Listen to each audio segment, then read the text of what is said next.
মনে হয় চুমা চুমা বের করতে হইব। এই মোবাইলটার ভিতরে বাচ্চা হারাইছে। তো এখন আমি চ্যাট জিপিটি জিগাইলাম যে মোবাইলটা তো নাট নাই, এটা আমি কিভাবে খুলবো? তো এই দেখেন স্ক্রিনে দেওয়া আছে, ও আমার বলছে এইভাবে এইভাবে খুলতে বললে। এখন আমি এইভাবে তো খুলছি। হ্যাঁ, মাগার এই যে এই যে এই যে এখানে নাট, এখানে নাট, এখানে নাট, এখানে নাট। হ্যাঁ, এখানে কিন্তু সব জায়গায় ৪টা নাট আছে। খোলা দরকার ছিল আগে এই যে এখান থেকে উপরে এই যে এই কেসিনটা উঠে ফেললা, তারপর ভিতরে নাট আছে, নাট খুললা তারপরে এটা খুলতে হবে। এখন আমি এটারে এই যে এই কাঠ দিয়া তারপরে স্কেল দিয়া এটারে ফিরে ফেটা খুললা।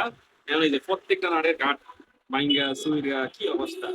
এই প্রথম আমি চ্যাট জিপিটির কাছ থেকে কোনো ইয়া ভুল তথ্য পাইলাম।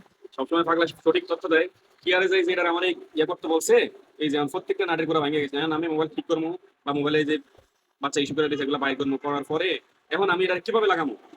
হ্যাঁ, এত সুপার গুলো গাম ছাড়া কোনো উপায় দেখতেছি না। তো সবাই আগে যাই না শুন না, তারপরে চ্যাট জিপিটিতে বলবেন। এই হালার মধ্যে মাঝে মাঝে ভুল ইনফরমেশন দেয়। এরপরে এই যে হালার ফালারা মোবাইল বানাইছে, হ্যাঁ, মোবাইলে যে কোনো সমস্যা হলে এটা সমাধান করবো, এটার কোনো রাস্তা রাখে নাই। এর মধ্যে মুখ ঢুকে রয়েছে। হ্যাঁ, এই যে এটা লোহা দিয়ে রাখছে আর কি, এই যে লোহা, এটাতে কোনো কেমনে মুখ বাইর করবো কেমনে? আমার মনে হয় মুখ চুমা চুমা বাইর করতে হইব। এছাড়া কোনো ওই দেখিস নাই, একদম লোহা। এটা খোলাই যাইতেছে না। ওর গোষ্ঠীর সালাম জানাইতাম।